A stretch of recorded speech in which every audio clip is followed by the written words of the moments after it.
देखिए, हिमाचल प्रदेश में हालात बहुत ख़राब हैं। जब से सुखविंदर सुक्खू की सरकार बनी है, तब से भारी आर्थिक संकट जो है हिमाचल प्रदेश पे आ गया है। और हिमाचल प्रदेश के कर्मचारी पेंशनों को समय पर जो है सैलरी भी नहीं मिल रही है, पेंशन भी नहीं मिल रही है।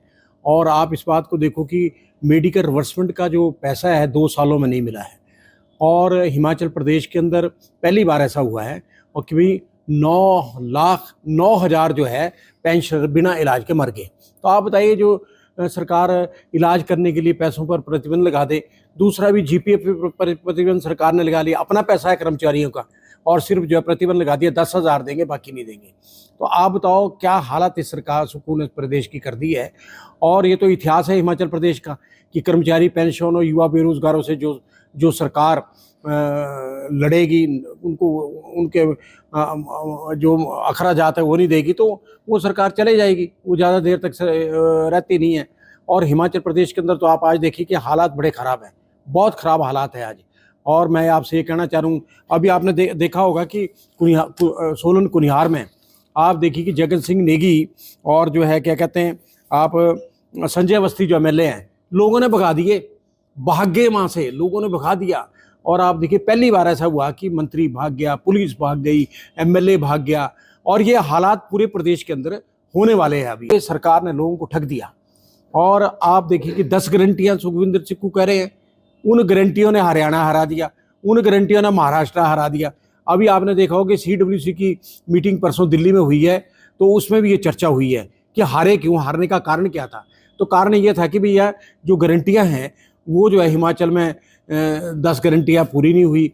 और सुखविंदर सुक्खू ने कहा महाराष्ट्र में जाके भी हमने 1500 जो है महिलाओं को दे दिया है, पर कोई नहीं दिया सर। वो कम से कम अगर दिया है तो 4-5 हज़ार महिलाओं को दिया है, बाकी कोई। हमने कहा श्वेत पत्र निकाले आप सरकार, अगर दिया तो श्वेत पत्र निकाले, हम आपके साथ हैं। आज मतलब जो है हालात इस कदर ख़राब हो गए।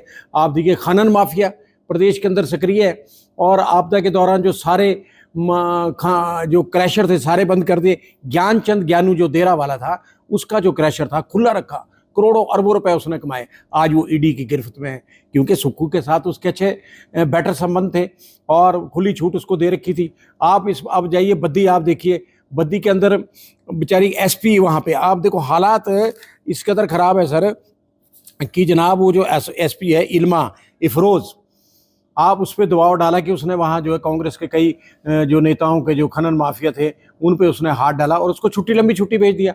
मैं तो आज ये चाह रहा हूँ कि हिमाचल प्रदेश की जो आईपीएस पुलिस एसोसिएशन है वो चुप क्यों बैठी है, क्या कारण है, चुप क्यों है, वो बोले उसके बारे में।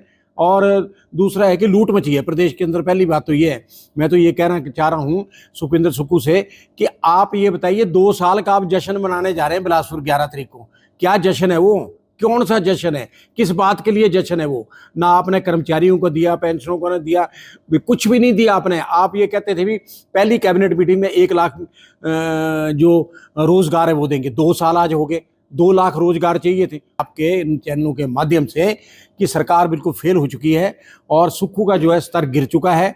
और कांग्रेस हाईकमान भी आज सोचने पे विचार कर रहा है कि इसको हटा दिया जाए तो बेटर है, क्योंकि हमारी तो 2 स्टेटें हार गई, हरियाणा और महाराष्ट्र, इसकी नाकामियों की वजह से। 6 एमएलए कांग्रेस के छोड़ के चले गए, 3 इंडिपेंडेंट छोड़ के चले। वो क्यों छोड़ा उन्होंने सुखविंदर सुक्खू को, क्यों इसलिए छोड़ा सर, उनको पता था कि इसके साथ चलेंगे तो हमारा गुजारा होने वाला नहीं है और विकास कार्य ठप है। 10 गारंटियाँ ये दे नहीं पाएगा, अपनी मनमर्जी करता है, अपनी मनमर्जी से सरकार चला रहा है।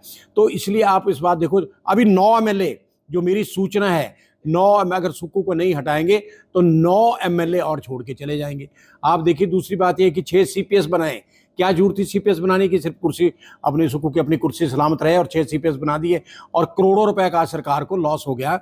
और सर आप बताइए कि सुप्रीम कोर्ट, हाई कोर्ट में लगभग 10 करोड़ रुपए तो इनके ऊपर खर्च हो रहा है, तो इनके लिए खर्च हो रहा। दूसरा आप ये देखो कि मतलब जो है कोऑर्डिनेटर बनाए जा रहे हैं। अब कोऑर्डिनेटर की बात आ गई है, 60,000 उनकी तनख्वाह होगी और इनको पैसा है, कर्मचारी और पेंशन को पैसा देने के लिए है नहीं।